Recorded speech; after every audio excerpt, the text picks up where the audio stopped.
Say something, Chuck. Something, Chuck.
Padded Room Radio, motherfuckers. My name is Darian. I am back for another week of horror bullshit coming right to your ear holes.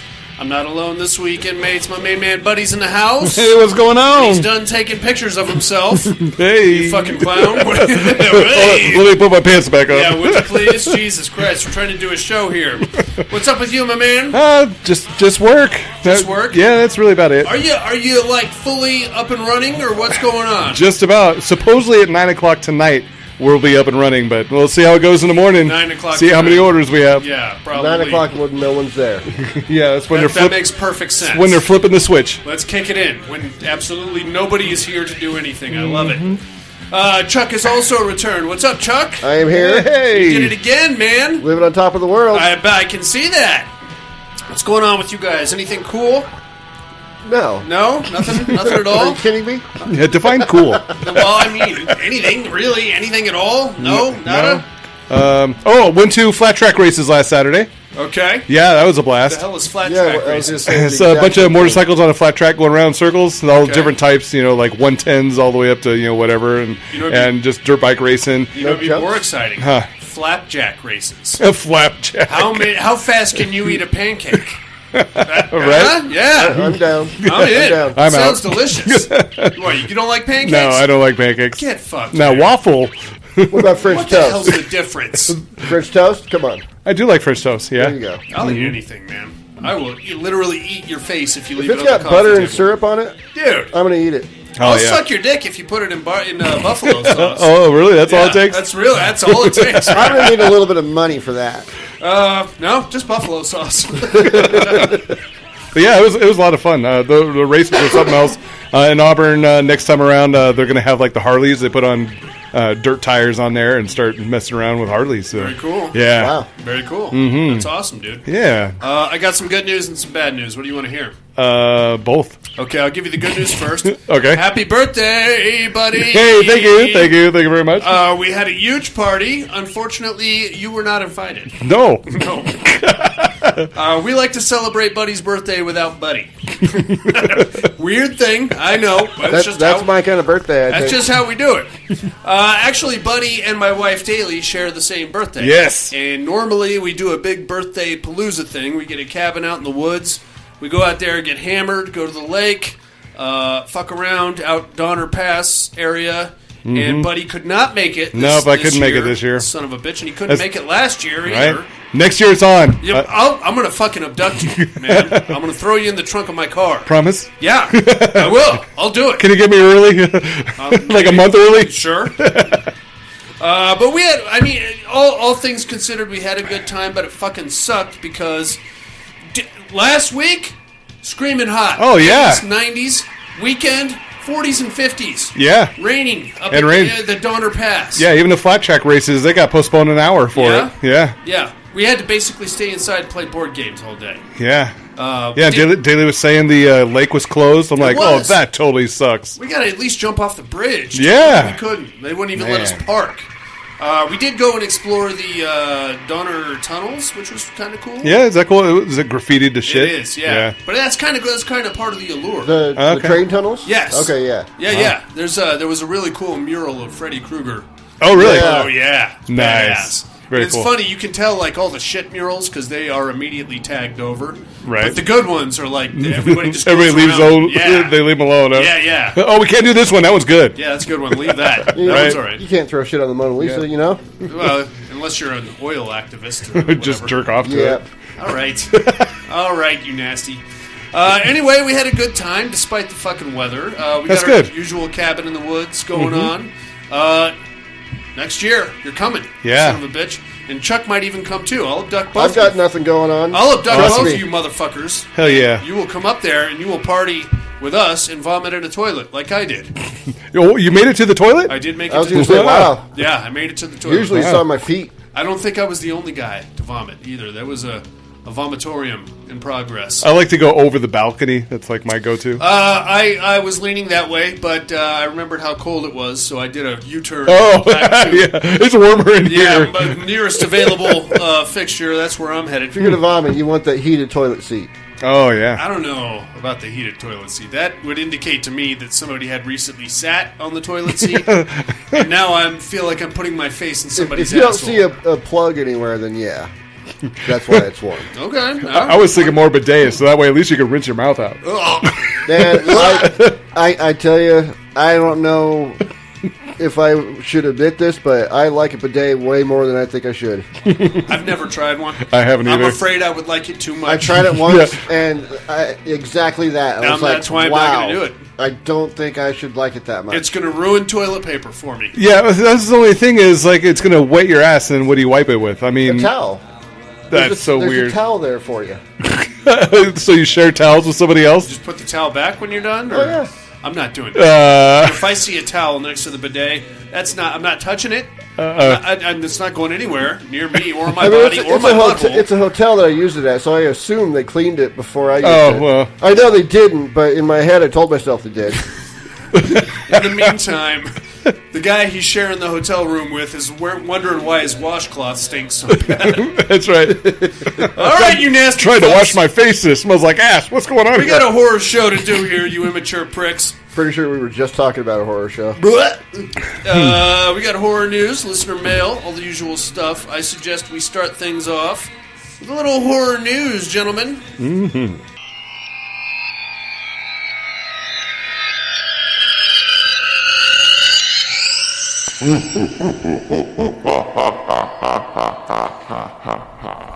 Horror news. Buddy, kick it one time with a funky rhyme. All right. Castlevania enters Dead by Daylight today on PC consoles. It was downloading when we started the show. Oh, yeah? You got it going on? Oh, yeah, fucking A. Yeah, so I won't spoil the details. However, Dracula brings some cool powers. His wolf form brings some cool powers. And then he's got bat form that brings some pretty cool powers. Yeah, and even the players, they can do some cool stuff too to track him down and all that stuff. Yeah. Yeah, that's pretty cool. I'm into it. I'm gonna fire it up as soon as we're done here. And then of course there's also the clothes that go with some of the attire that you can You get all the fucking do all that cool stuff. outfits and things. And You like the movie Hush? I do. Hush. Yeah, Hush. Hush. Hush. Hush now. Hush now. Mike Flanagan's Hush, now available on digital for the very first time. I mean, it premiered on Netflix. Right. So, Isn't that digital? you mean physical? Is that what you're saying? Well, Okay. it was unleashed for the first time on digital this morning by Shout Studios in collaborations with Flanagan Interpret Pictures and Blumhouse. Digital release of Mike Flanagan's Hush is now available for purchase $15 and or rent $6 across all major digital entertainment platforms in the U.S. Okay, so you can download it to your cloud. Yes. That's what you're saying. Okay, Yeah. fuck that. Oh wait, I'm still waiting for a physical release on that one. Yeah, me too. Someday. One of these days. Have you seen the movie Trap? Not yet. I have not either, but M. Night's Trap comes home to digital this week. That's right, it's his 16th movie that was released into theaters by Warner Brothers less than a month ago, and we've learned that the film is already coming home this week. That's usually not a good sign. That's what I'm saying. It's usually... I like Josh Hartnett. Yeah. He does good work. I think Jason and Sarah went and saw it a couple weeks ago. They said they had fun with it. Yeah. So, I don't know. So yeah, own Trap on digital beginning Friday, August 30th, this Friday. The current worldwide total for Trap is 71.5 million, which is just about sandwiched in between the worldwide totals for his two previous thrillers, Old, that finished its box office with 90 million back in 21, while last year's Knock at the Cabin ended with 54 million. I wasn't mad at Knock at the Cabin. Yeah, I didn't think that was too bad. Yeah. Old was kind of disappointing to me. Yeah, Old was disappointing. Yeah. Mm-hmm. Right on. That's all I got, Chuck. What do you got? Just in time for Halloween, Six Flags doing their Fright Fests, celebrating the 20th anniversary of the Saw franchise. Oh, God, is it really 20 years old? 20 years. Ugh. wow. They will be expanded with gameplay, thrilling jump scares, culminating in one final test to survive. I like that. It sounds like an escape room situation. It almost does, yeah. Yeah. It's a little bit of like, the normal horror scary kind of shit. Haunted attraction. It is an immersive experience. So you're going to be involved. You're going to have to go through some of the mind games, and you can, survive or not. I'm into it. It sounds pretty cool. Yeah, Hell yeah. I would check that out. I just don't want to... Do you want to play a game? I don't want to get pissed on, is the main thing. Mm-hmm. Well, you're at Six Flags, so... I mean, you're pretty much, it's not like you're going in a water slide where you're dipping yourself in kid piss. Yeah. So there's that. Yeah, so it's called Saw: Legacy of Terror. Love it. That's all you got? Yep. Right on, dudes. Images are out for Max's Salem's Lot remake. Ooh. Looks good. Looks Yeah? much darker. I mean, the original came out in 1979, made for TV. Really shitty remake in 2004, starring Rob Lowe. Oh, yeah. Completely jacked off the ending, too. Just ignore that. This one looks decent. Excited for that. Here's something I'm really excited for. Keith David Oh. and David Keith are starting a podcast. My head just exploded. Right? Keith David and David Keith. Keith David, of course, you know as Giles from The Thing. Uh-huh. Also, probably the best fight scene in film history, battling Rowdy Roddy Piper in the back alley in They Live. David Keith, you know from Firestarter. Yes. He played... The dad. Yes. So they're doing it, man. That's cool. I don't know why these two haven't at least high-fived. KDDK? I mean, what? For real. That's so cool. The name of the podcast is What Are We Talking About? And it goes live next week. Nice. I don't know what the hell. Just like a topical thing. But I have no idea. Other than the fact that it's Keith David and David Keith. That's so wild. Which is so cool. We got like the same names backwards. We got to do a podcast. Dude! Yeah! Yeah! A Quiet Place Day 1 hits Paramount Plus later this week. Okay. Haven't seen it, but it has not been getting the stellar reviews that the previous two installments have had. Might be alright, might but not be. I'm assuming you guys haven't seen it? Nope. Okay. Nope. Long Legs Yeah. has been getting some pretty good reviews. Yeah, I've heard. And from what I understand, has a incredibly jacked off looking Nicolas Cage in it. Yes, I saw that. You saw the movie? Yeah. Oh, what'd you think? Took my daughter to it. It was awesome. Yeah? Pretty good show? Hell yeah. Right on. I absolutely love this movie. Okay. It hits digital this Friday with a physical release next month. Probably have to snatch that one up. Lastly, I don't know how to feel about this. Jack Black and Paul Rudd are in talks to redo the Anaconda franchise. Oh. Huh. It's going to be straight comedy, obviously. Yeah. And I love both of them in comedies. Anaconda. It was silly. Kind of a comedy on its own. Yeah. I can see it being fun. Probably not scary. I mean, it's a killer snake movie. I think we're up to, 4 of those movies? I mean, CGI is a little bit better than it was way 10 better. years ago, you know? The first one had Owen Wilson and Ice Cube in it. And a very swarthy Jennifer Lopez, as I recall. Just constantly dripping and sweaty. Yeah, soaked. Yeah. Soaking wet. Very... it's very warm and moist. very moist, very moist. musty. You can imagine what the smells of that area... I mean, anyway. That's all we got on the horror news, you fuckers. How about some listener mail? Yeah.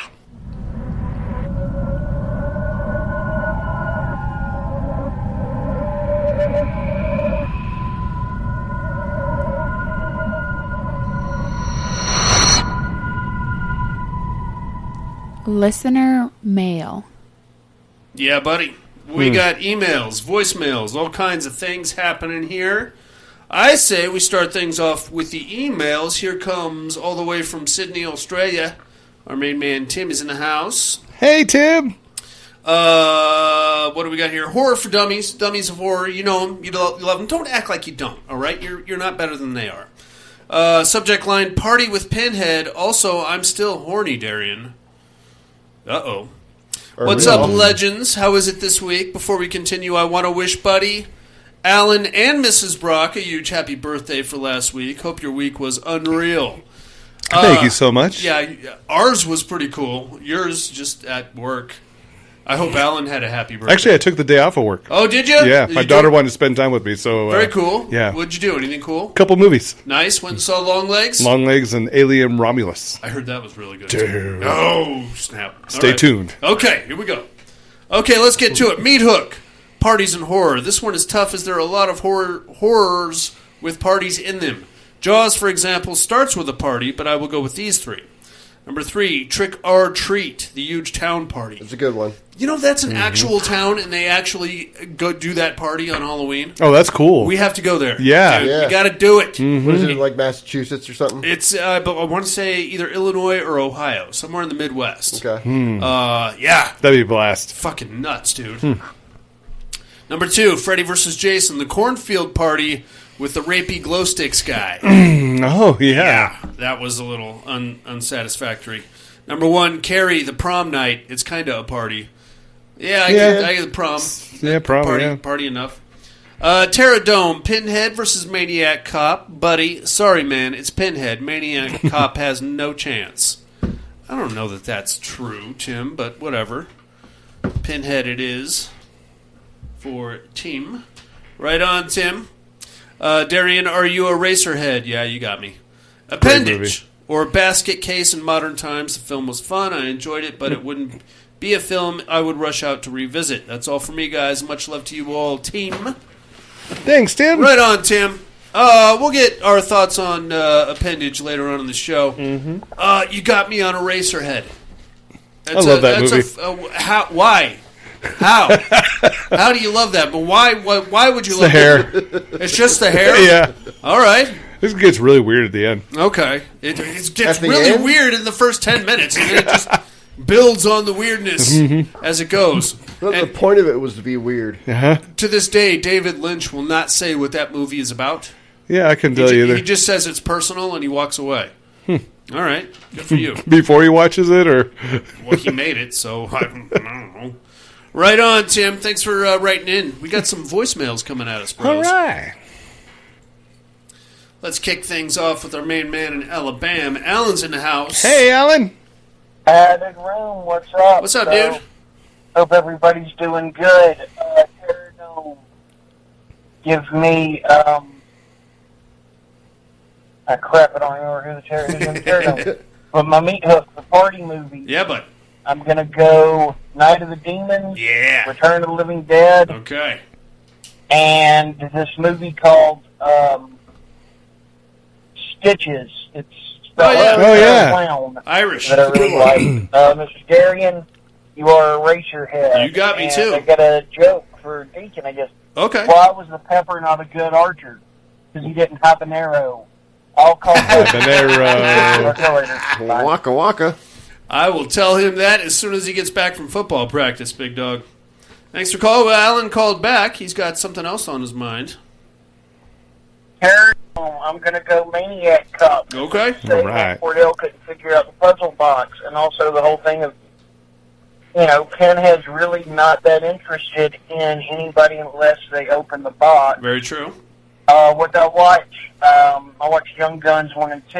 Attaboy. Then I also watched the original Mad Max. I've been on a Mad Max bender. Wow. And finally, I watched a movie called Sasquatch Sunset, or Sunset Sasquatch. And it's not, they market it as a comedy, but it's honestly really kind of sad, and it's weird. There's no dialogue. It follows a family of Sasquatch around, but it's good. It's different, though. Okay. Interesting. Yep, that's all I got. Bye. Right on. Was it like Sasquatch as they fall into extinction or something? Yeah, I know. As people are like laughing, this is funny. One's left.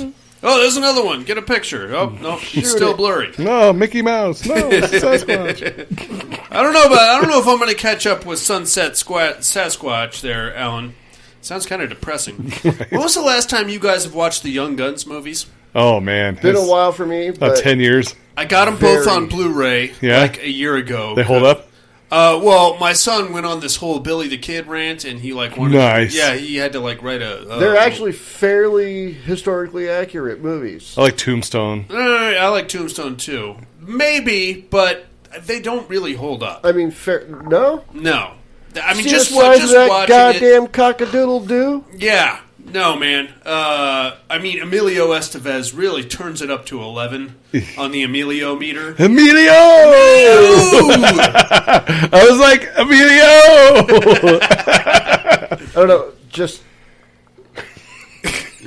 Chuck's about ready to walk out of this room and never ever come back. Right? I don't know. I think they were great when we were young, but watch them now and you're like, this is cheesy as shit. So kind of the same thing as Bon Jovi when we were young. Exactly. And you listen to it now? Exactly. Yeah. Right on. Here comes from Southern California, Mr. Tom Hardy. Hey, Tom Hardy. Hey, yo. Padded room. How's my favorite degenerates this week? What's up, big dog? Good. One is doing good. Hey, wanted to get in real quick. Yeah. Yeah, what do you think? What do we got on the educating department? You got me? Come on now. I could be wrong on this one. Come but on the now. closest thing I can come up with is eraser. Yeah. No way. I don't think that. How? Maybe that's right. I don't think that's right. What do we got on the Terror Dome? The Maniac Cop versus Pinhead. Yes, sir. I gotta tell you, initially I was leaning Pinhead, but then you had mentioned how I always have to vote opposite you, Darian. It's fair. That settled it. Maniac Cop it is. I mean, how can it go wrong? It's just solid advice. I mean, totally. What do we got? He on the hates me meat so hook there? much. Party flicks. Can Now- you blame him? No. Any chance I got, I'm going to mention Witchboard and that party. Oh, God. A hell of a lot. Witchboard. That's true. I mean, he's going to bring up Witchboard just because it's Witchboard. A lot of fun there. So I'm going to go with Witchboard. Okay. And then I tried to go with movies where the party was like central to the whole fucking thing. So, That's what I thought, too. number 2, put me on for Murder Party. Okay. Great fucking flick. Low budget, but still, man. It's in the they title. managed to pull off a great flick. Surprisingly funny, too. And of course, I think you're right. Night of the Demons, number 1. I don't know if there'll ever be a better fucking party horror flick. Kevin Tenney. On the What Are You Looking At department, I did get to catch a couple of things. I got to catch Cutting Class, that old 80s Brad Pitt slasher flick. Gotta say, man, in my eyes, still holds up, still just fine. Enjoy the slasher mystery, so that was a pretty good one. I don't know who the actor was that played the bad guy, but man, that guy had some crazy fucking eyes. I don't know if that was him actually acting or he just got some crazy fucking peepers. Like, what the fuck? I got to catch another flick, Tragedy Girl. Yeah. Pretty good, man. You like Newer that? Flick, kind of a horror comedy. Yeah. weird. I'd recommend it, man. It's a good fun watch, dude. Yeah. Turn you down I wasn't a huge fan. the road of watching Freaky. Okay. That what's it called? Vince Vaughn? Body switch flick. Yeah. Kind of like Freaky Friday. Another one, not bad, man. I It did was like fun. Freaky. I enjoyed it. Yeah. And I'm working my way through fucking Bates Motel. Anyway, Nice. that's all There you I go. got. Hope all is well. Love you like family. Bye now. Love you too, Tom Hardy. Oh, yeah. Thanks for calling in, amigo. Right on, dude. Have you guys seen Tragedy Girls? No, it sounds like a rape revenge movie. It's more of like a awkward teen. These two awkward teenage girls basically decide to turn into like ghost slasher. Oh, okay. It's fine. No suicide?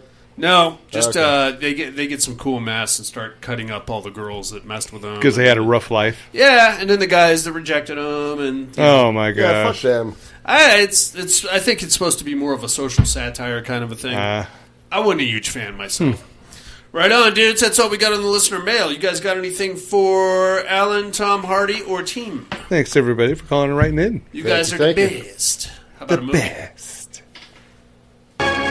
It has been written since the beginning of time that evil, supernatural creatures exist in a world of darkness.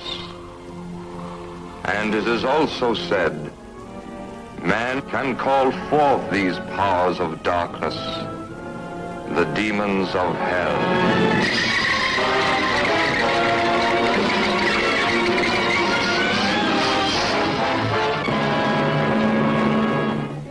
It is the night of the demon. And tonight is the night that Dana Andrews, as a daring scientist, defies the mysterious, murderous devil cult in a desperate battle against the demons of hell. Ah, why did you drop the poker? Red hot. It isn't, you know.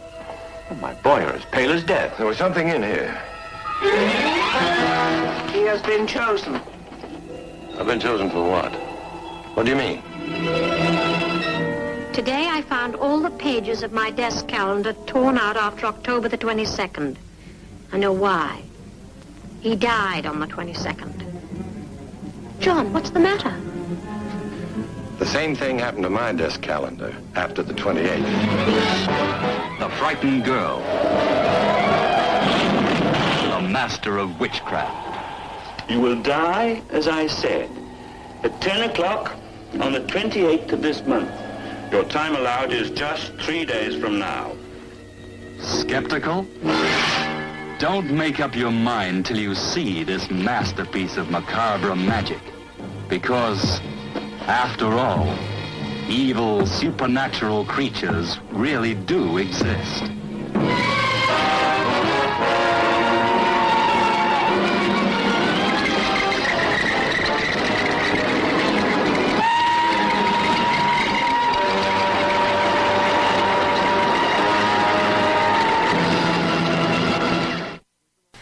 It's Curse of the Demon from 1957, gentlemen. Got 7.4 stars on IMDb. Directed by Jacques Turner, written by Charles Bennett. This movie is approved by somebody at some point. There's no rating yet. Stars Dana Andrews, Peggy Cummins, and Neil McGuinness. Whoa, Daddy! This one was surprisingly good. Yes, I enjoyed this one. Yeah, it definitely kept me interested. You could say this is a Halloween film, too. You think so? Yeah. Remember when they went... Well, we'll get there, but when they went to the party, it was a Halloween party. Okay, yeah, sure. He actually even said this is a Halloween party. Yeah, but it didn't feel... It didn't feel that way, but party. It was actually around Halloween. If they just them saying it's a Halloween party doesn't really make it a Halloween party. You know what I mean? You got to dance. It's themed around Halloween. We're in the 21st century. Whatever you say it is, it is. That's true.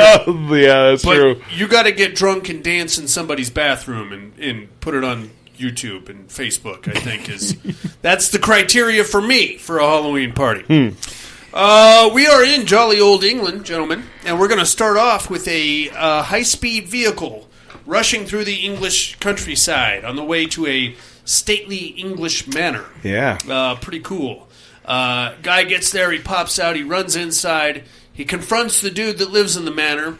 We're going to find out that this is Dr. Lunsford, the guy in the car, and he's got to get a hold of Mr. Carswell, who is the guy that lives in the manor. And we're not just sure what the fuck is going on here as yet, but he gets in there and he's like, "You've got to stop it. You've got to call it off. You see, I'll admit everything. I'll tell everybody I was wrong, and you have to. I'll write it down and put it in the papers and whatever you say. Just don't let it happen." And Carswell's like, "Well, I'll do my best, old chap, but I'm afraid you kind of made your own bed here, so looks like what's going to happen is going to happen. That's going to happen." But so Carswell's like, "Well, did you keep that piece of paper with all the symbols on it?" And Lunsford is like, "No, it got burned up in a fire." And he's like, "Oh, well, just get the fuck out of here, and I'll do what I can for you." But if you're paying attention, you'll be like, "Just literally go away from me, yeah, and I'll see what I can do. Just you have to get the fuck out of here." Lunsford leaves. He's like, "Oh, thank God. Okay, I think he's going to call it off." He drives back to, I guess, his place, and this is where we get the attack of the fire demon. Yeah. as far as special effects go, circa 1957, I wasn't mad at this. Yeah, it was silly, but it looked silly. Similar to Godzilla. You could say that. It looked to me kind of like a marionette, like toy with smoke coming out of it. I was thinking somebody like roller skating. Sure, just with a monster suit on. It's supposed to be some kind of big fire demon. It's got wings.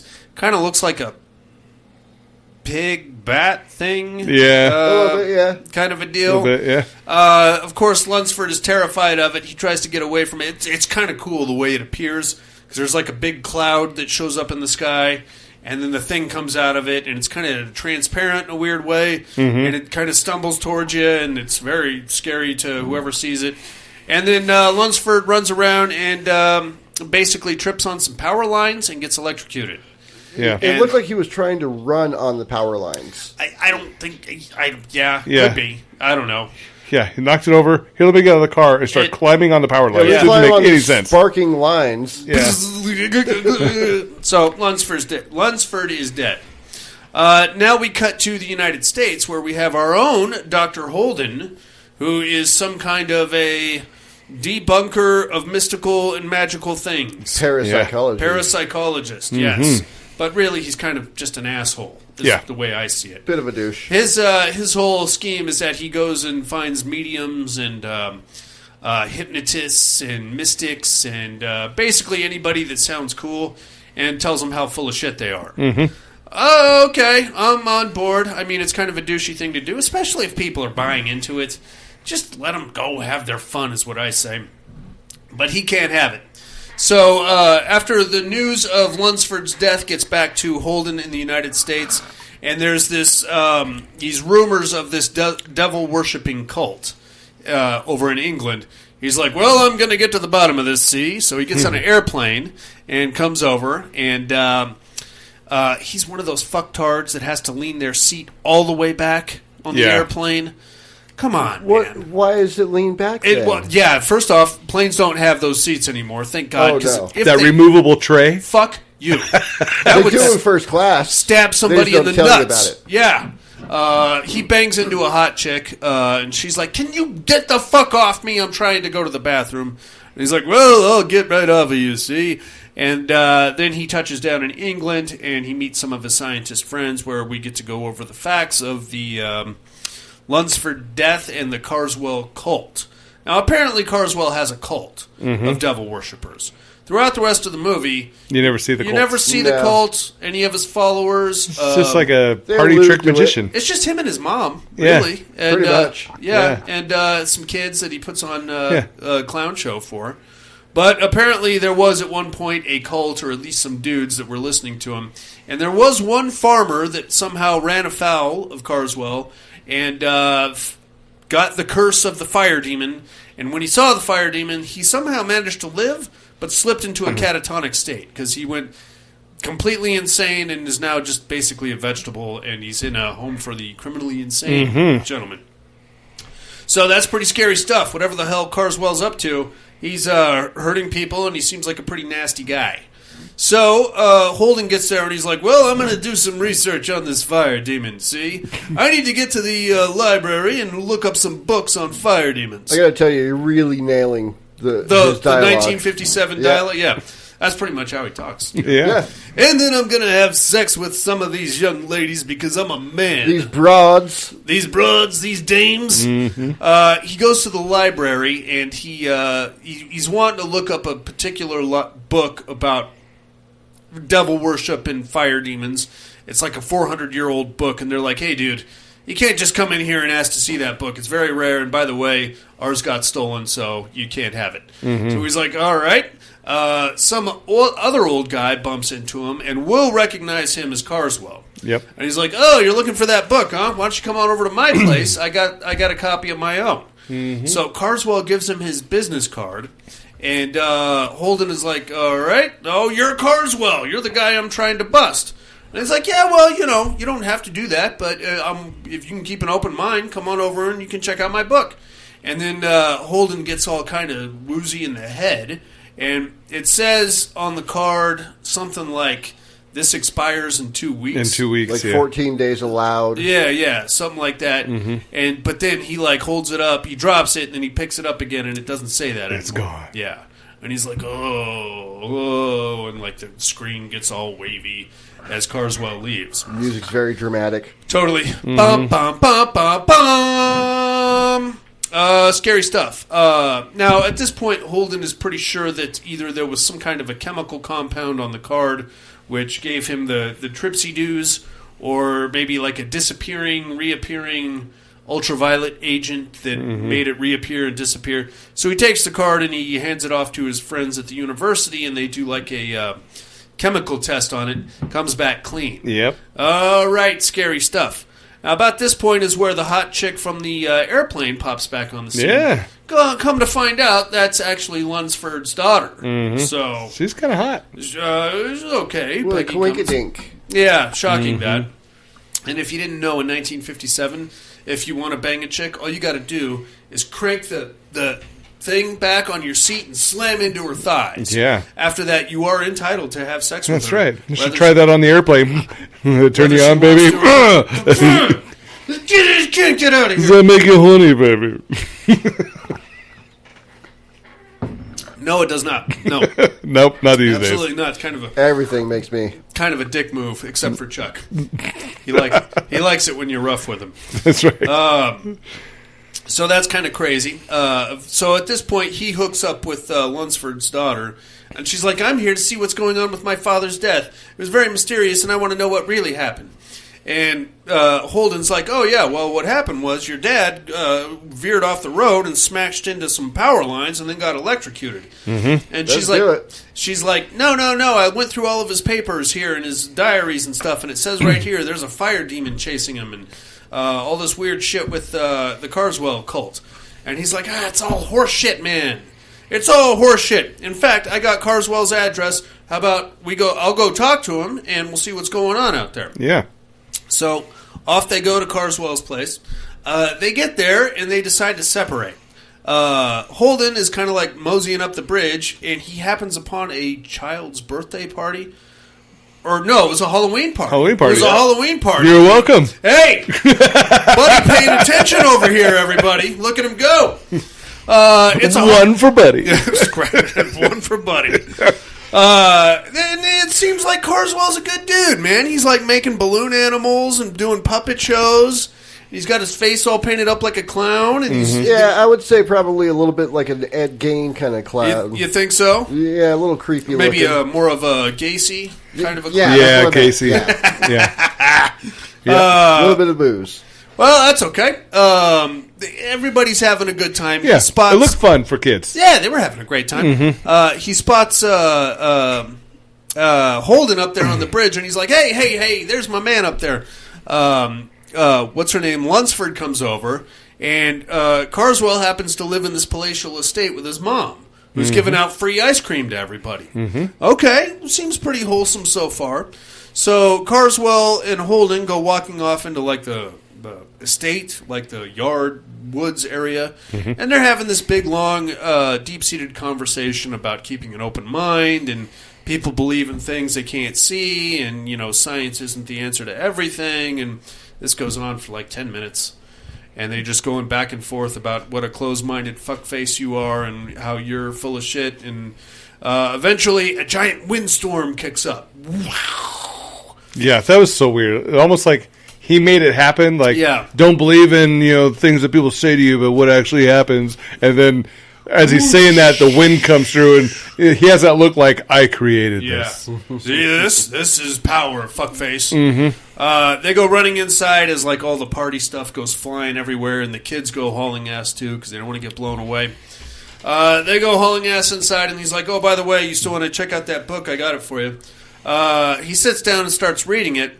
And now we're just going to kind of jump right out of that scenario. Yeah. And this is what happens in these early movies. We just kind of skip over giant chunks of the plot, and it's kind of covered up with like 3 lines of dialogue 6 minutes later. Oh, it's a good thing we got out of there before that wind picked up, see? All right. Yeah, I guess that's what we did there. Yeah. Wrapped it all up. Yep. Button that one down. And now we are back out with... this is... I'm not mad at this because I understand this is just how movies were written back in 1957. But anytime a dude meets a chick, it immediately jumps into a romantic dinner between the two. It doesn't matter if you're trying to sell her a toothbrush. No. Or you're breaking the news that her father was just murdered by a grizzly bear. You have to take her out to a romantic dinner immediately after. That is the only reason to have a woman in the movie. Apparently so. I agree. That's just how it goes down. What do you mean you agree? You fucking misogynist pig! Oh my god, buddy! How dare you? You know. So that's what's going down. They're having a nice romantic dinner because that's how it happens in 1957 at Lunsford's apartment there in London. And we get a quick little snippet of these two falling in love because that's what they do. And Holden goes in for a kiss a couple of times. And she shuts him down. The reason for this is, dudes love a good horror movie. Sure. Hey, you can bring their wives in to watch this. Or their girlfriends. Oh, look, there's a little love story in here. Let's get more people in here. Yeah. Terrible idea. It's so stupid. I hate it. Especially getting up into the 1970s where the horror would start being understated in lieu of Tom Atkins banging a random guy's daughter. Whatever. Doesn't matter.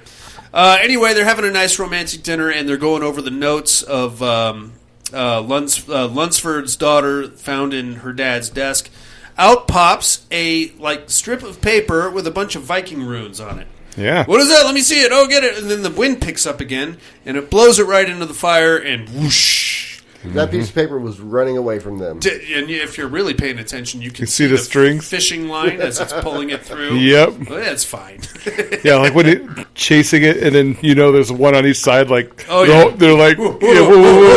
Run after it. The guy is lazily kind of reaching, pawing for it. Oh, yeah, you got to get that thing.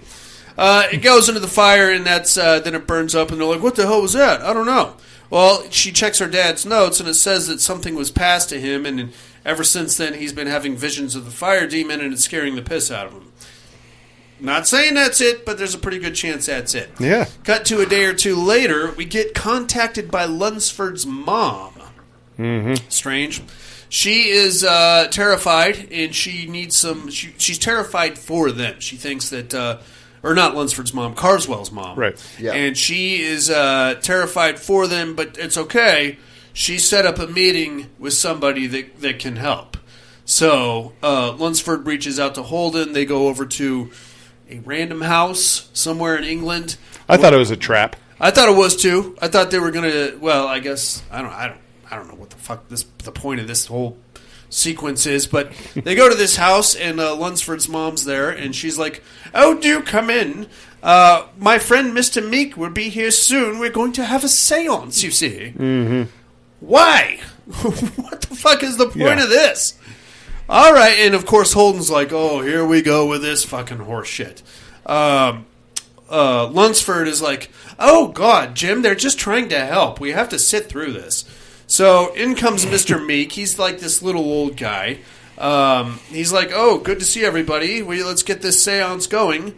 So at first, Lunsford and Holden are like sitting by the window while Carswell's mom, Mr. Meek, and a random maid just playing the piano. Yeah, are just sitting there doing the seance. The maid kicks on like the old school phonograph, and they start singing the song because apparently so weird. The spirits like the song. That was really odd. Those spirits have weird. terrible taste in music, but they all have to sing the song. They're probably all coming to life telling her to shut up. Exactly. Pipe it down in there. Yeah. Guys are out of control. Oh, they like this. They're coming out. Bullshit. Yeah, bullshit. I'm gonna kick this fucking table over if you don't shut your mouth. Here comes Mr. Meek. First, he's possessed by a Native American chief. That was pretty funny.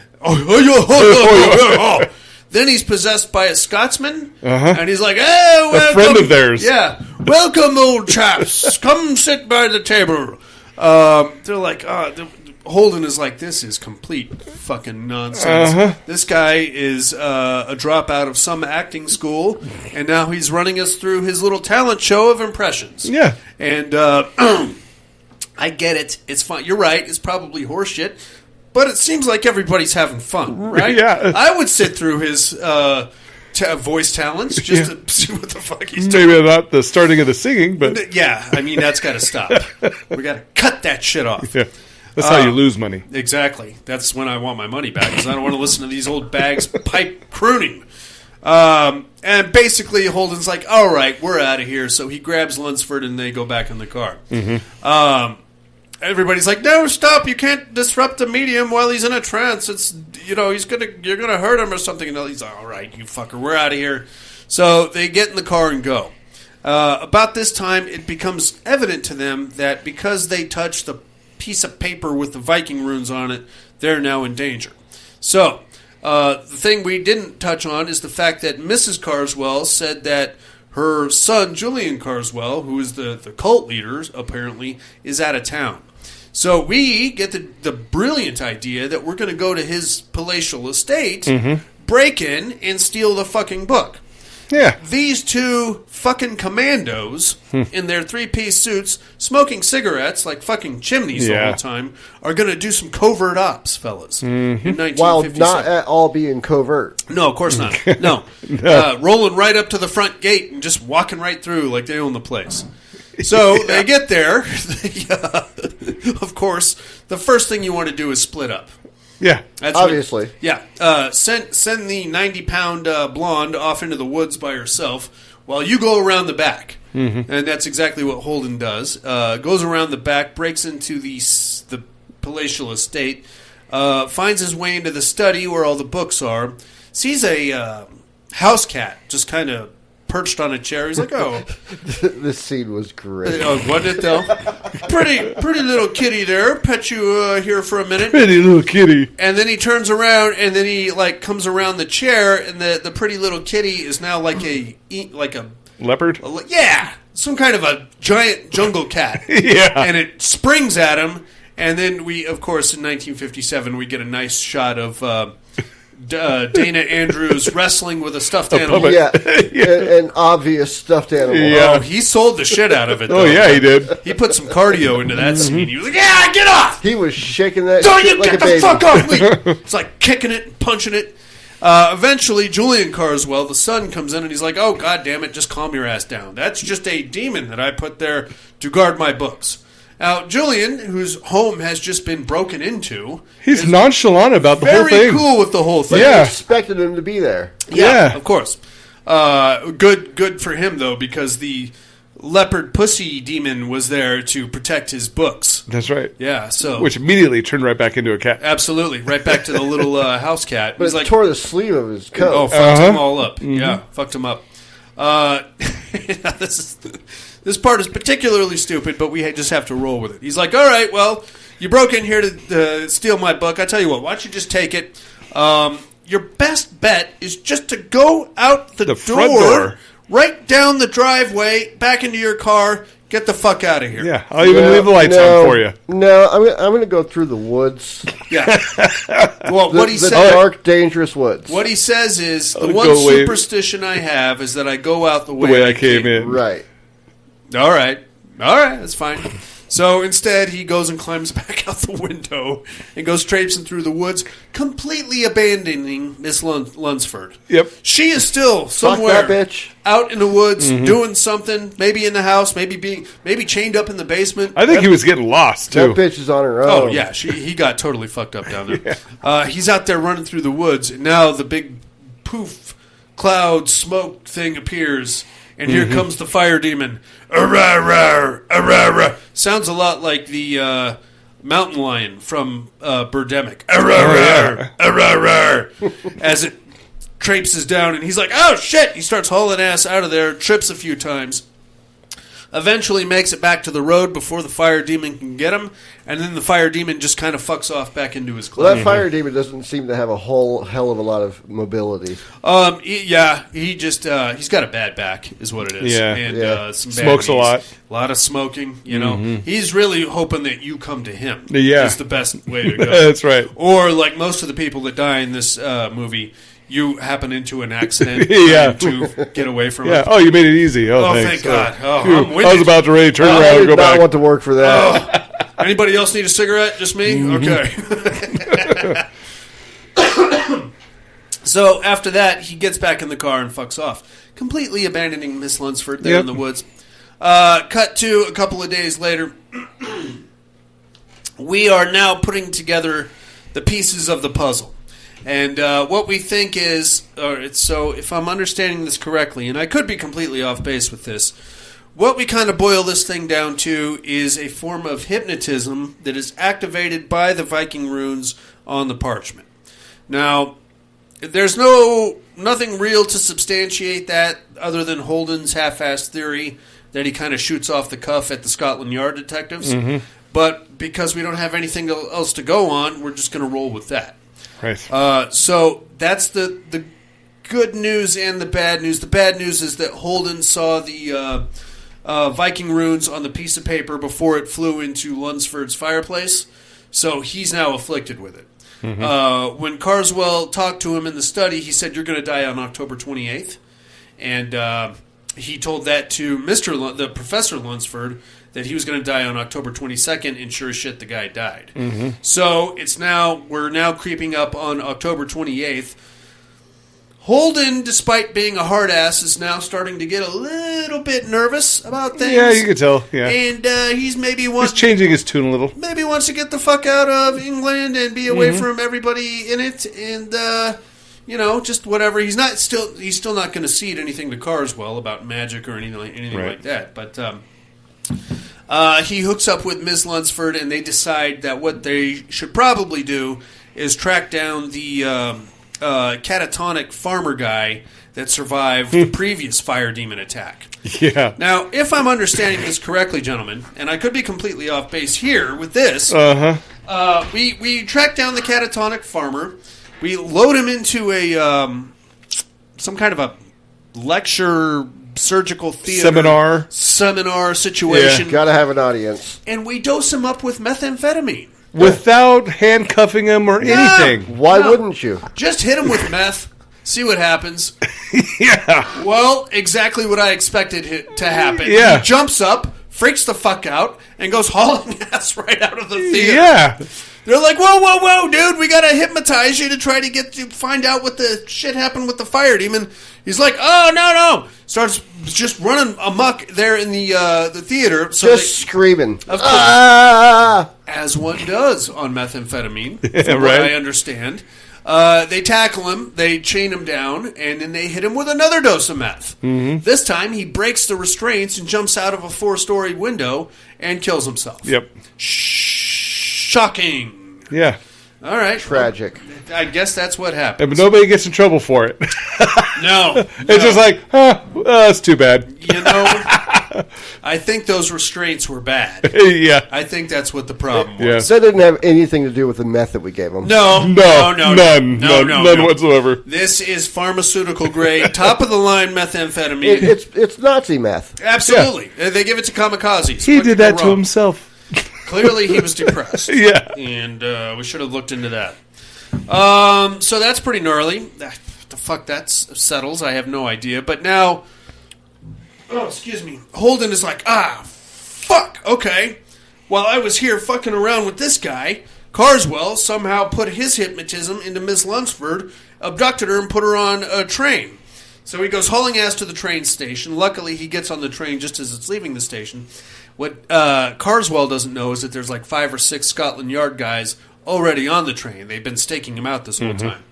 Holden jumps on, tracks down Carswell in his car. He's got a hypnotized Miss Lunsford there with him. She's like in a suggestive state or whatever you call that. Yeah. And Carswell jumps in and he's like, hey, I forgot to give you your book back. And he's trying to find a way to give something to Carswell to give him the Viking piece of paper. He's not falling for it. Nope. He's like, hey, that's yours now. You keep that there, fella. And then he's like, okay, well, would you like a cigarette? And he's like, nope, I just quit. And he's like, okay, how about a free match? Would you like a free match? Nope. What do I need a match for? He wouldn't have accepted $1 million goddamn dollars from him. Nope. He's trying to get that fucking piece of paper back into Carswell's hand. Eventually, the Scotland Yard guys pop in, and they're like, all right, you crazy. They're actually wanting to bust Holden because Holden's trying to, like, rough him up a little bit to get him to take something. And that's when they come in and they're like, okay, we were staking him out, but you're kind of acting like an asshole. Yeah, stop harassing him. So we're going to go ahead and break up this whole shit. And he's like, okay. Well, this is his coat. Yeah. Well, Carswell's like, you know what? I'm getting off at the next station. And Lunsford's like, no, you bought a ticket for like 4 stations. He's like, I don't care. I'm getting off. This whole scene is freaking me out. So at that point, Holden's like, oh, well, here's your coat. And he slipped the piece of paper into the coat pocket. Very smart. Yeah, see that? And he gives him the coat. And then Carswell's like, yeah, thanks. Okay.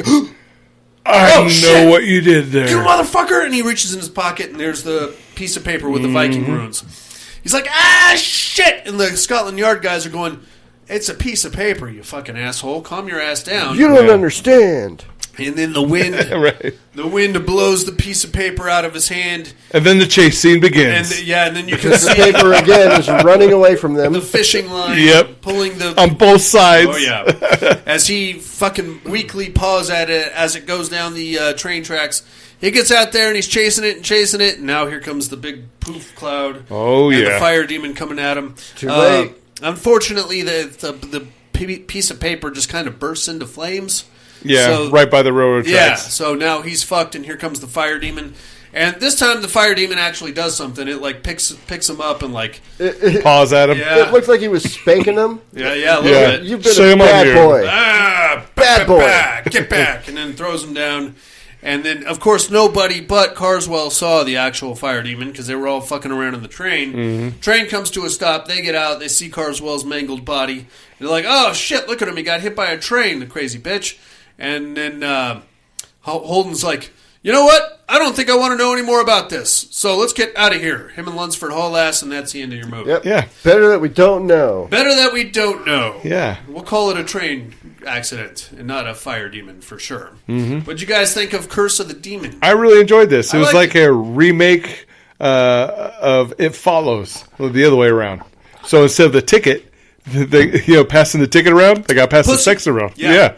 That's exactly what I thought of this movie when I watched it. I'm like, oh, this is like It Follows, where they got to keep passing the shit around. I would be way more scared of a naked individual walking slowly towards me than a fucking Puffing fire smoke. demon. Yeah. Well, I'm gonna fuck you. I tell you, the special effects for the creature was better than the whole like ticket flying around. Yeah, that was. I mean, you could clearly see the. Oh yeah. I mean, I went into it expecting it to be bad, really bad. I enjoyed it. Yeah, it was a good film. 7.4 stars. Not too, I don't know if I would give it 7.4 for a 19. Relative if you're to going in 1957. context of the year, 6.5 to 7. Yeah, that was a good show. Yeah, I liked it. I found it streaming on Amazon Prime. I think I had to pay like $4 for it. Yeah, me too. Yeah. Check that shit out, inmates. It's not a bad show. Not at all. Definitely worth watching. The fire demon is kind of silly. It looks like a toy robot, really, with like wings and smoke coming out of it. what you see in the trailer is what you see in the movie. That's what it is. Yeah. It's very kaiju. Why don't we take us a little break? We'll come back with some other stuff, yeah? Yeah.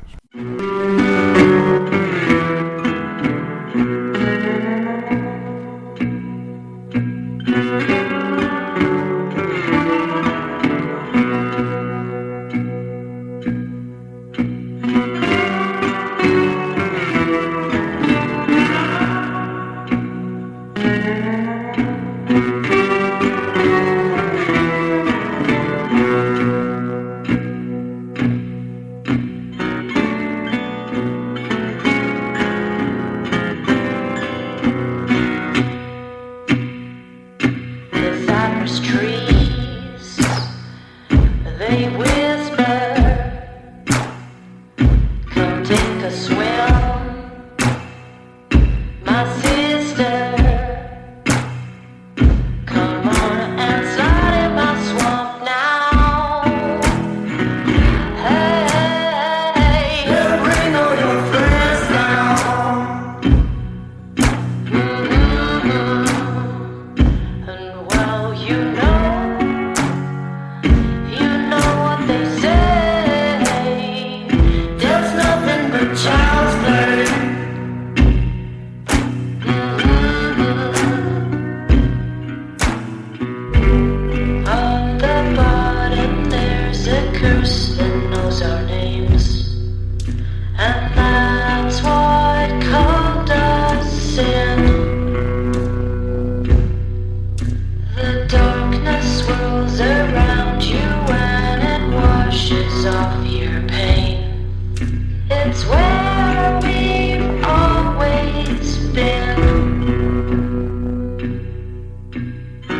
got lost, it found you. It pulls you down with the gators. Hey, just send out for mercy.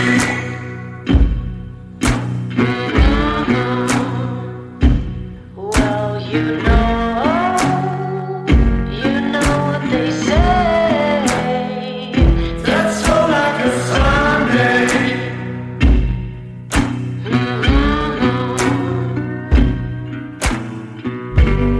On the bottom there's a curse that knows our names, and that's what called us in.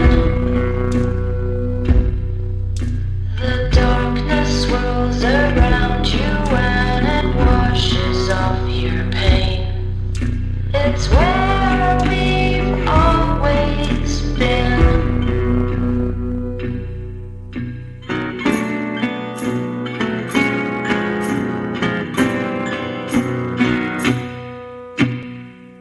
Cicada song, it suits you. Eulogy to sing to. Time to submit to her waters. Hey, 'cause you are a child now.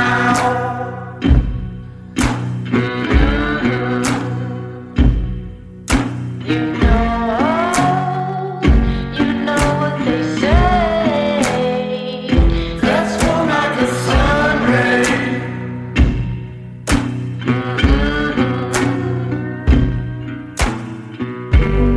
On the bottom there's a curse that knows our names, and that's what called us in.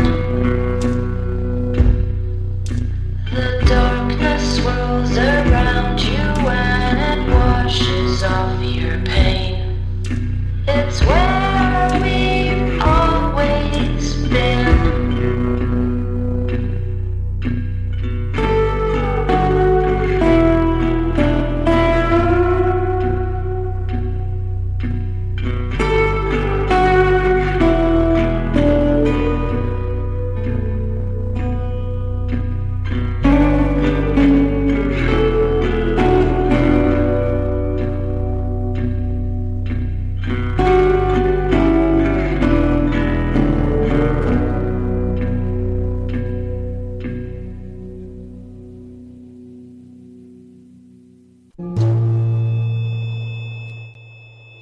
Hey inmates, if you like what you hear, head over to the Padded Room Facebook group and support us through the Patreon link with a small monthly donation.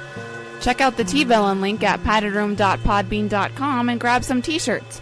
Thanks for listening and enjoy the rest of the show. And we are back, motherfuckers. Oh, dude. I think it's that time, gentlemen, that we get ourselves into 3 on a meat hook. Yeah.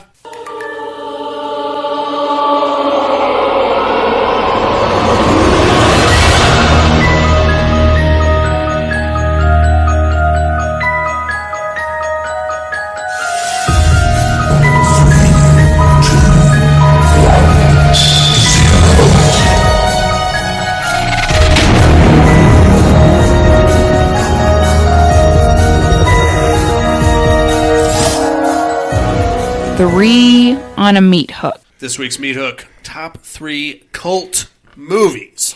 Now, I know we've probably done this one before, but we need to update these meat hooks as we go because new movies come out.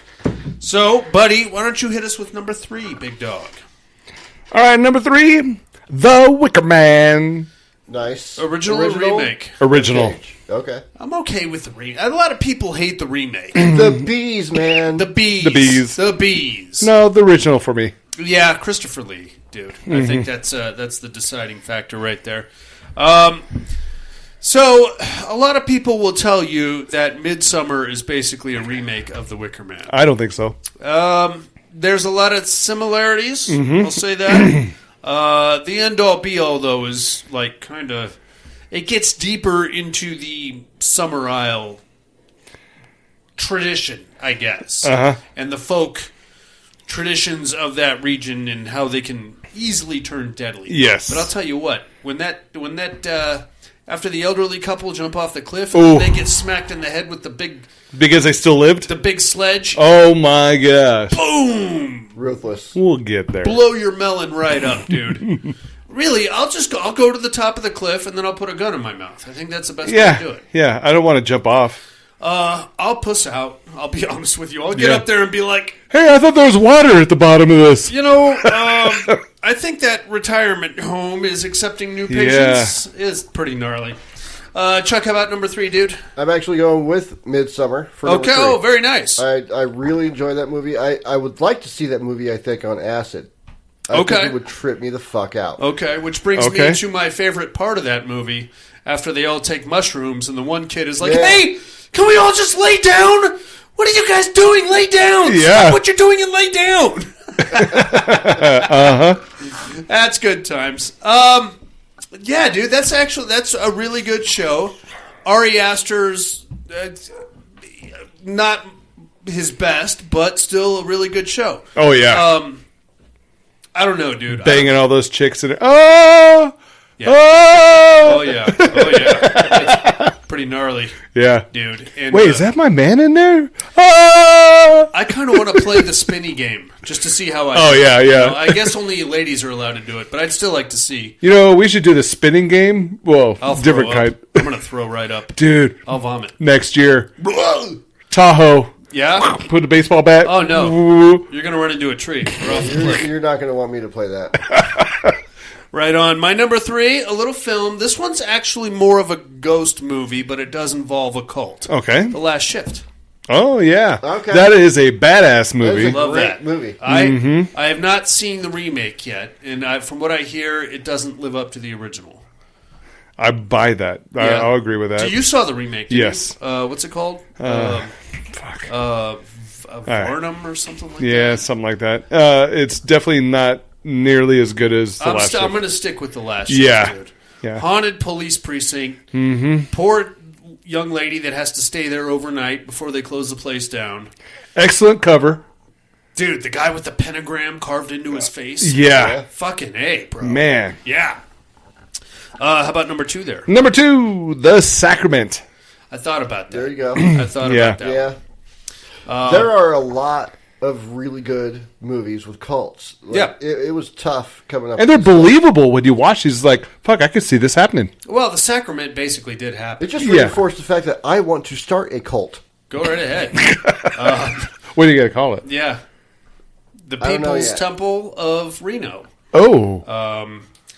The smiling, the Rainbow Bridge. Chuck's Fucks.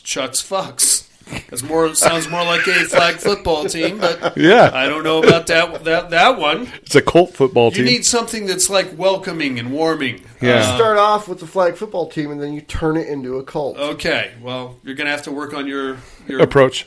And your 440 time. Yeah. A lot of things. Yes. Many things. All right.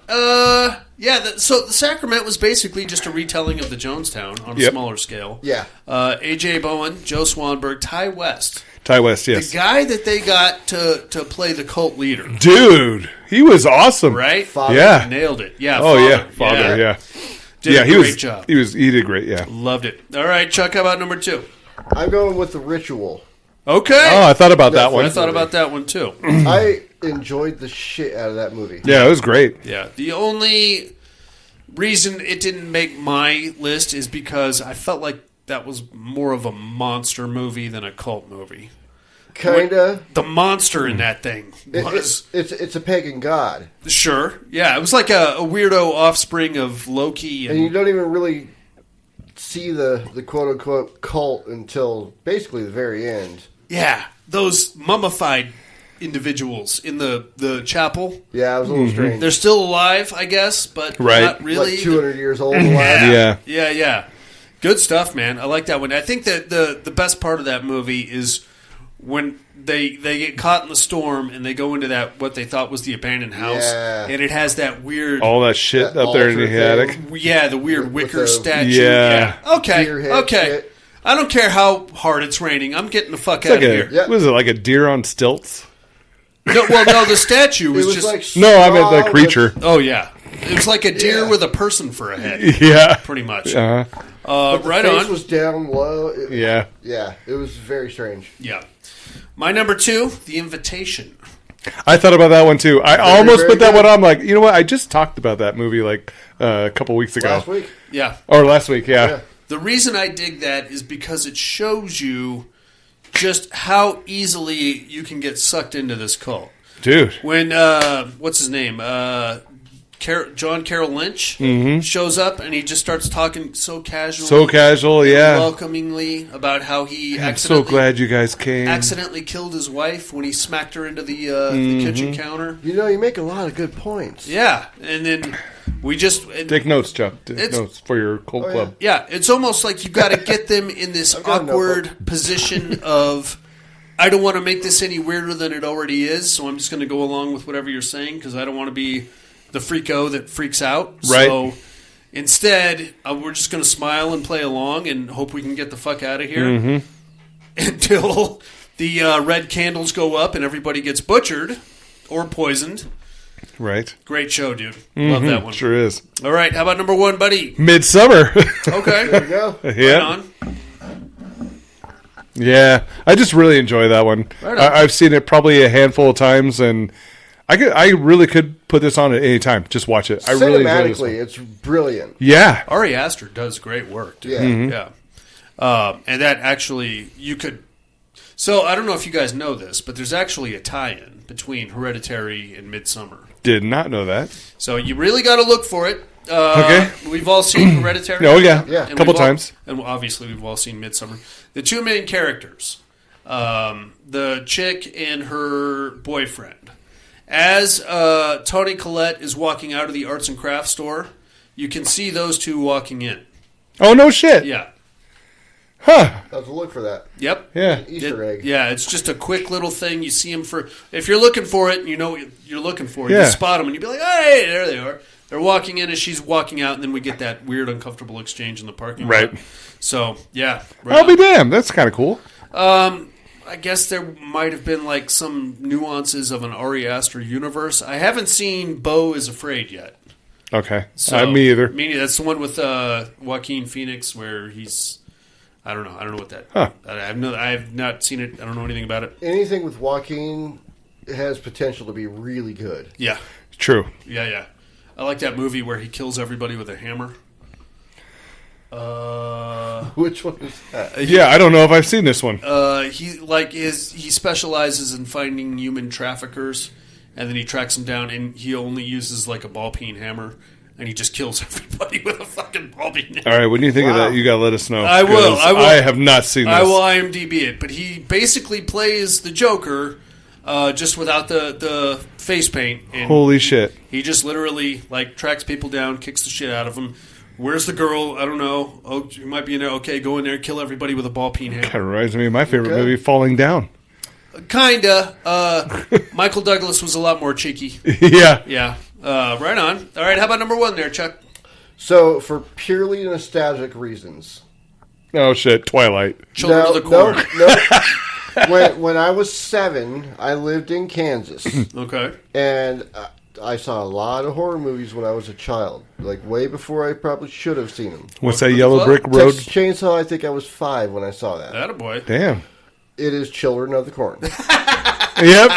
Because cornfields scare the shit out of me. Cornfields are terrifying, dude. I got to say that I actually thought about that briefly for one of mine. I was like, it doesn't it's hold such a up very terrible well. movie. No, it is bad. But when you're a kid, oh my God, that movie, I was like, holy shit, what the hell is going on with these kids? He who walks between the rows. Oh, yeah. Fuck. Yeah. And then when you get to our age, it's like, Outlander! Yeah. Cheesy shit. So stupid. But when I was a kid, that movie scared the shit out of me. Oh, yeah, dude. I still want to revisit like all those movies just because. Dude, just I because. don't think you do. They are Not bad. all of them. Yeah, I know they're all bad. bad. like the first one, that's as good as it gets, and even that one's bad. Yeah. Yeah. But Linda Hamilton in her prime. Yeah, True. Yeah, she wasn't bad. Courtney Gaines, I think, killed that as Malachi. Yeah. Outlander, we have your woman. Outlander. He's essentially the same thing right now. Like, he didn't grow any taller. No, he still looks like... It's like Elijah Wood. Looks like Malachi. Yeah. It's kind of scary. Yeah, I think Elijah Wood could probably do a remake of it.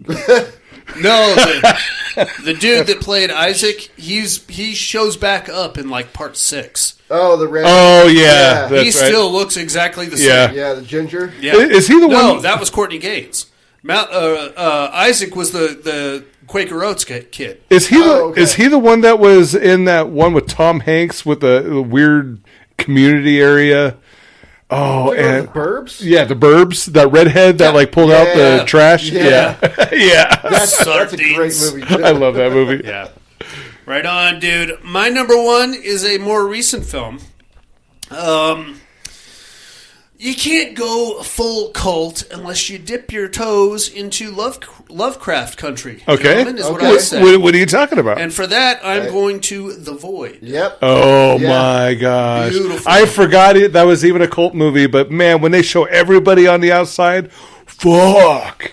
Yeah. Everybody on the inside. The doctor in the hospital. He's like the chief. Mm-hmm. And, dude, when they go full in and you get the Stargate, for lack of a better term, and all the tentacles start popping out, you're like, that was a badass motherfucker, movie.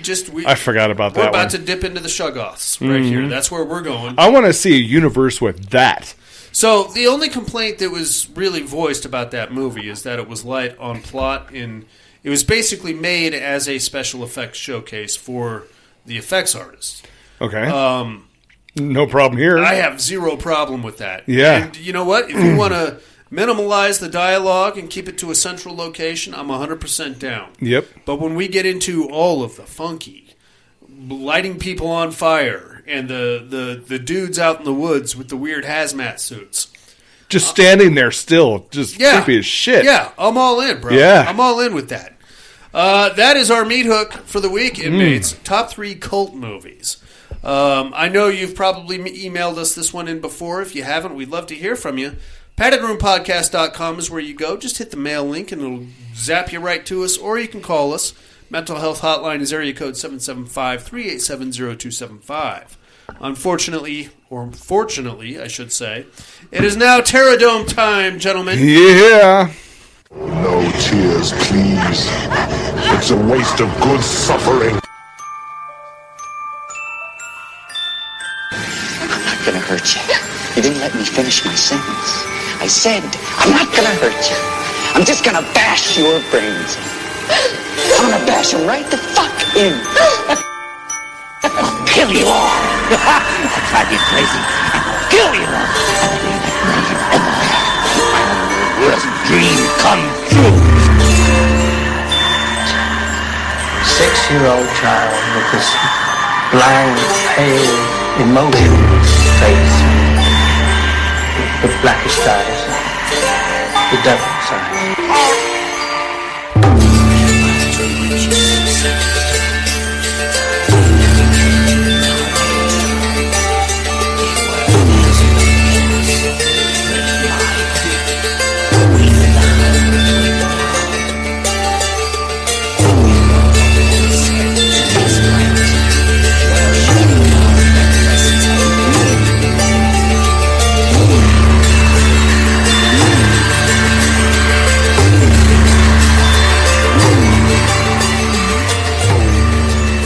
Welcome to the Terradome. First, last week's winner. In singles competition, we had the maniac cop Matthew Cordell versus Pinhead. Ooh. Explosions rocked New York as the police pursuit continued throughout the night. NYPD chasing Frank Cotton, Matthew Cordell chasing NYPD. Feverishly in the attic of the old brownstone building, Kirsty thumbed the puzzle box closed and sealed the gateway to the labyrinth. With a vote of 5-4, Matthew Cordell in an upset Wow. takes Pinhead. Yeah! The competition.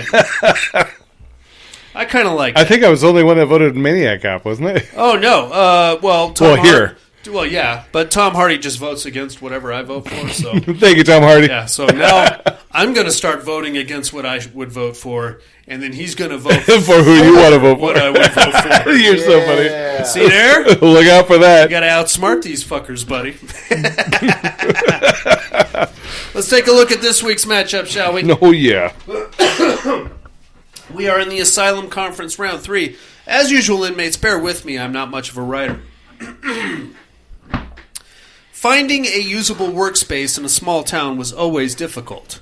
Finding one in Derry, Maine was almost impossible. The abandoned Tracker Brothers warehouse, the old sawmill, even the rock quarry. Dr. Frankenstein couldn't find anywhere without catching the attention of the locals. But there was one place the people of Derry desperately wanted to forget ever existed, the house on Neibold Street. Long abandoned and thought to be squatted by a perverted homeless leper of some sort, the two-story structure with a basement sewer opening would be perfect for the doctor's further experiments. The reanimation of dead tissue was what he sought to accomplish.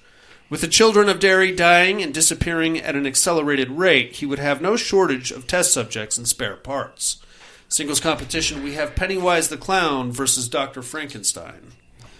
Buddy? This is actually kind of tough because Pennywise goes off of fear. So that, Frankenstein's monster doesn't fear. He doesn't feel. Yeah. Really.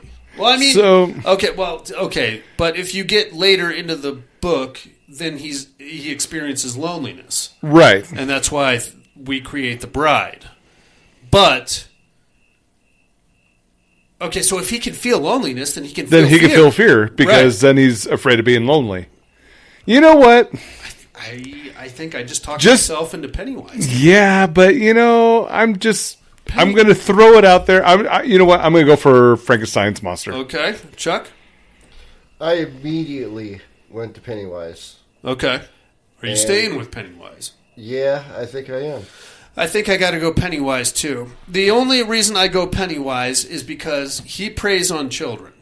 And Frankenstein's basically, if I understand Mary Shelley's original works correctly, notwithstanding the movies, the various iterations thereof since, Frankenstein's mentality kind of evolves, the monster's mentality, I should say, evolves from a childlike state into an emotional adult. Yeah. So there will be a child in there in that. It's very much like a slow person.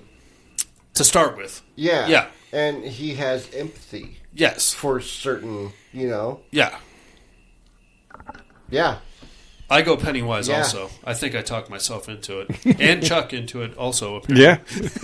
I was thinking about my answer. Okay. You go with that, bro. Yeah. There it is. Frankenstein versus Pennywise. Get us your votes by next week if you can. And mates, in the meantime, I think it's time for a little What Are You Looking At? Mm-hmm.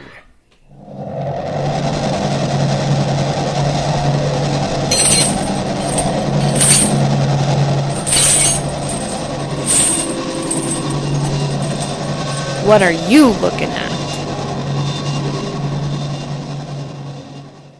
Yeah, buddy. How about Tales from the Crypt, the original from 1972? Nice. Not a bad show. Yeah, that's pretty damn good. A lot of nostalgia on that one. Couple of my favorites. Number one, this was the first iteration of the Santa Claus Killer, which made its way into the 1992 HBO series. That was pretty dope. Also, the Grimsdyke story of the guy that's trying to muscle the poor old man out of his house, and then he comes back as a zombie. That's fine. Not a bad show. I got that as a double feature on one of these goddamn Blu-rays. Also with the Vault of Horror from 1973. Very cool. This one's not as good as Tales from the Crypt, I would say. It's fine. It's another anthology. Mm-hmm. Now that I think about it, not any of those stories actually stand out to me, except for the Magician one, where the guy gets strangled by his own rope charm trick, which was kind of silly. Now that I put the words out there, it sounds very dumb. It sounds dumb, yeah. So there's that. But, that's what it is. And that's pretty much all I'm looking at, dude. What do you got? All right, so I was able to finish season 2 of Them. I didn't realize it, but they actually ended up doing a tie-in on the first season. So I wasn't expecting that because I thought it was something entirely different. But the very last episode, boom, it ties it right into the first one. American Horror Story did it, huh? Yeah. Nice. So it's like, oh. So now, of course, they're not done. They are going to have a season 3. Okay.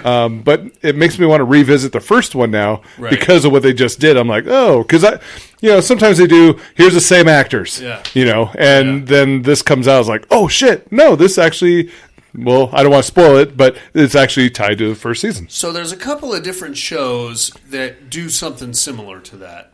American Horror Story is probably the best at it, yeah. Obviously. There was another show, it was only 2 seasons, called The Terror. Oh, yeah. Oh. Those 2 never tied in, though. They didn't? No, there was one that took place on like an Arctic expedition, and the second season took place in a Japanese internment camp during World War II. Right. They were both great. Oh, yeah, they were. But they never really tied in. Another one is the Slasher, I think it was. Oh, the Slasher was good. Yeah, which does the exact same thing as American Horror Story. They don't tie in, but they use the same actors, which is pretty good. You guys are fucking clowns, by the way. I'm not doing a goddamn thing. Oh, goodness. Yeah, me neither. You either? Right on. That's cool, man. Yeah. What else you got? So on my birthday, I actually had the day off, and my daughter's like, hey, let's go do something. I want to do something. I'm like, oh, shit, yeah, let's do it. So we went to the movies and saw a couple movies. One, Alien Romulus. I heard really good things. Oh, my gosh. I mean, if you're a fan of, the very first Alien, or, that came out. Right. It's right in between part 1, part 2. Okay. But of course, when you look at the universe, it's like part 4 or 5, because there's Prometheus that's before original Aliens, all that. They really fucked with the time. Yeah, but this is like in between part 1 and part 2, and that scary factor that you had at the original Alien is right there. And I was like, they did this so perfectly. Sure. Even with the robot dude, in the first one, because it picks up. Yeah, I mean, fucking A, it was awesome. Very cool. Longlegs, that was the other one we watched. Oh man, Nicolas Cage, you don't recognize him at all when you look at this because he has like a prosthetic face, and bright ass white hair, long. I mean, he actually looks almost like a woman in this movie. And he plays just this really old dude. And you know how much we love the Nicolas Cage when he's like, like that. Well, he does this in the car. I was like, oh, fucking A. I mean, this is like Nicolas Cage at his finest. Nice. And it's got a little twist at the end. Totally awesome movie. I absolutely love it. I recommend anybody seeing this movie. If you're a Nicolas Cage fan, you like all of his weird shit that he does, this is the movie for you. Right on. Yeah. Sounds good. Yeah. Have you guys ever seen Willy's Wonderland? Oh, yeah. Yeah. One of my favorites. Hey, he doesn't say a word in it. The very end? No, he never says a word. Okay, I couldn't remember if he actually talk said one word or not at the end. Yeah. Amazing. Probably my favorite Nicolas Cage movie, but I haven't seen Longlegs yet. Yeah. Check out Longlegs. Right on. Mm-hmm. Chuck, and that's it. So I am still working my way through Bates Motel. I'm in the 4th season now. Okay. Love that series. Really starting to lose his mind at this point. Cool.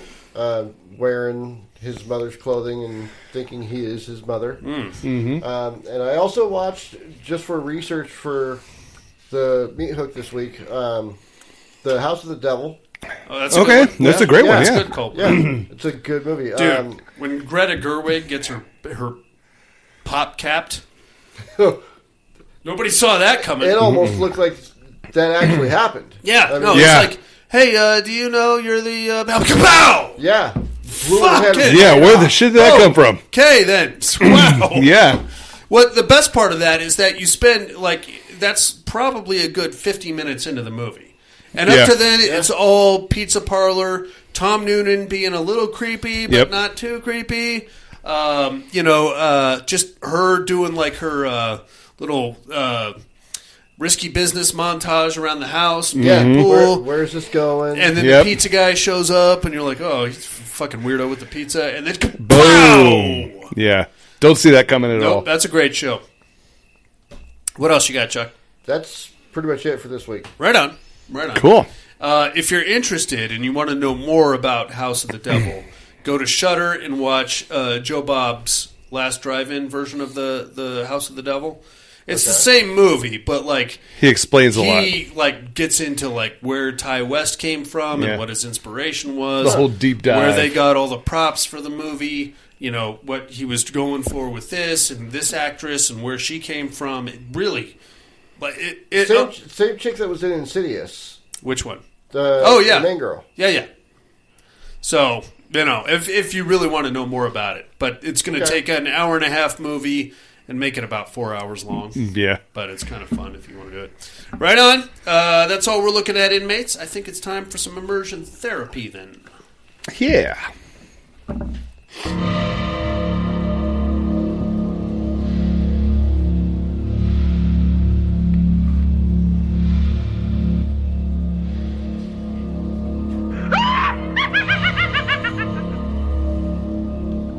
Immersion therapy.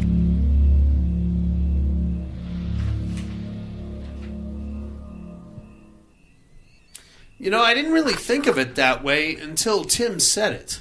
It is basically a highbrow version of Basket Case. Yeah. Yeah. Basket Case is silly. It is. It's basically a wart that runs amok and wrecks your shitty flophouse apartment and tries to fuck your girlfriend. It felt like it was starting out that way, and then it changed. Yeah, and then when we got a little bit deeper into it and the appendages are kind of doppelganging the real people. That was pretty cool. That was, little a twist. That was a nice twist. I didn't see that one come out. I was like, oh shit. Yeah. But I will say I do kind of feel like it's a little, I don't want to say heavy-handed on the messaging, but I kind of get what they were going for in the elevated state of horror. Oh, she's got to overcome her fears and insecurities. And the only way to do that is with another woman to help her, kind of a thing. All right, go fuck yourself. Hey, now let me baby you. Yeah, no, you have to nurture your inner child in your attic and get fucked. Yeah, right. Can we kill some people, please? Right. God damn it. Right on, man. What did you guys think of Appendage? I thought it was a good flick. I don't know. The ending was a little weird. Why are we're gonna keep it in a crib in the basement? Yeah, like I thought. Okay, this is really good. It's getting there. Oh shit! There's a little twist. I'm like, fuck yeah! You have to love it. Yeah, and then it like skyrocketed and plummeted right at the end. I would have been 100% happier if she would have killed that fucker, or if it had actually killed the boyfriend. Oh yeah, that's or the weird Indian chick. Mm-hmm. You know what? Give me a body count here. Yeah. Really nothing is happening right. other than you going through your insecurities and your fears and your self-loathing and your doubt, buddy. You have to overcome these things, okay? Oh. We have a fashion show, buddy. Right. Okay? You can't prick your finger and wipe it on the garment. Otherwise, the guy in the Star Wars robe will come and put a red sticker on it. Okay? Mm-hmm. Would you like me to go through the entire plot of the movie like this? Sure. No. Stupid, man. Yeah. For that reason, I mean... Is it worth a watch? I say nay. I say go watch Basket Case. At least people die in that movie. Yeah, at least people die in that one. You know? Yeah. Like I said, if you could have at least killed two people, any two. Yeah. Go ahead. And I guess if you technically want to get into it with that weird support group of the other doppelgangers, they mentioned that they had killed their hosts. Which didn't really make sense. Well, because they're tied together. Right, but then the old guy said that until they learn how to feed on others. Yeah. When you stick your tongue up. It's like, that's what I want to know right there. Well, yeah. That's the part I want to see. Them feeding on others. Well, they had that random guy chained up down there. Yeah, that was it. That was... whatever. Man. Yeah. Whatever. I want to see them go crazy and shit. All right. It was an interesting twist. Was it was okay. It started out, I thought, 10 minutes into the movie, I'm like, oh, okay, this is a comedy. Yeah. Yeah. That's what I was thinking. I took a turn, I was like... This is going to be funny. It's Klaatu from Total Recall. Mm-hmm. Yep. Right on, dudes. Yeah. All right, what do you got for us this week, buddy? All right, this week, let's check out 1960s Eyes Without a Face. This is about a surgeon that causes an accident which leaves his daughter disfigured and goes to extreme lengths to give her a new face. And you'll find this gem on Max. Check that shit out, inmates. We'll do the same, and we can compare notes next week. But now it is time to educate me.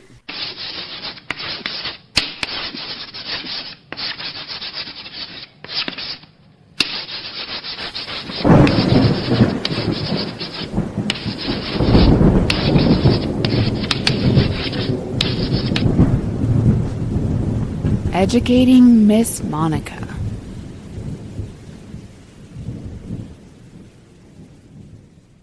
First, my clues from last week.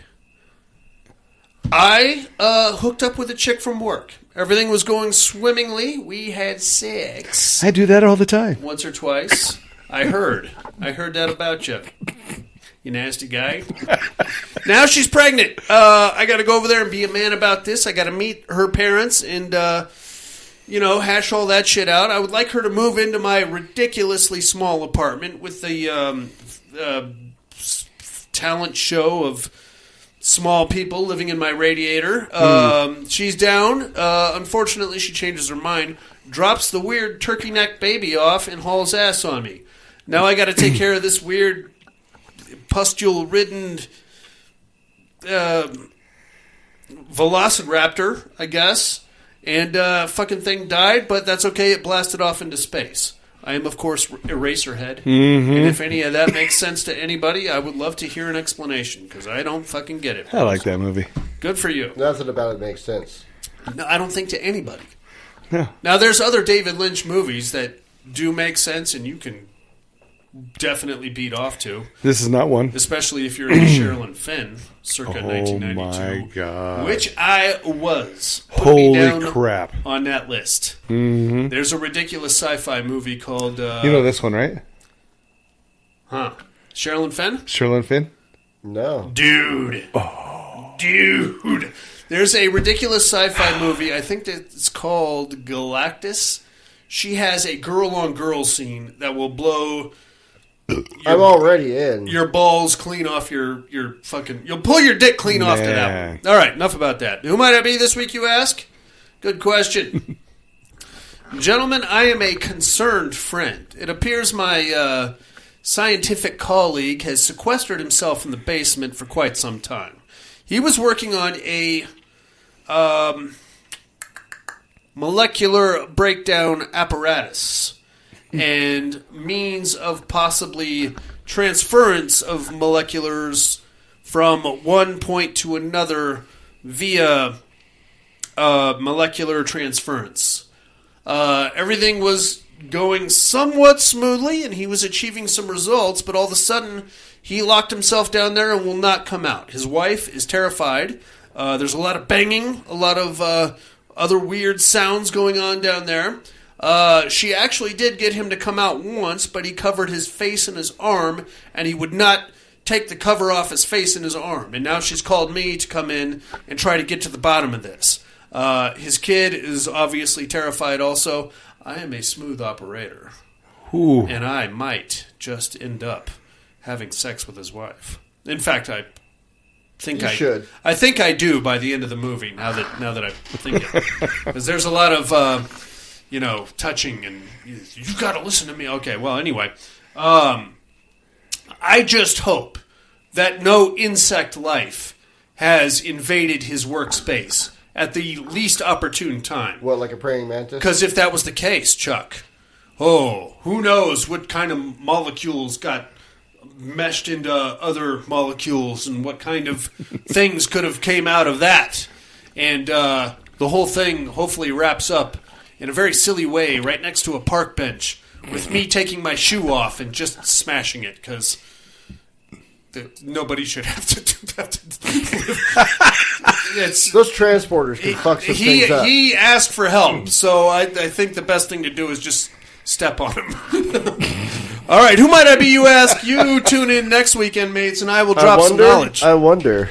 I do, too. In the meantime, I'm afraid that's about going to do it for us this week.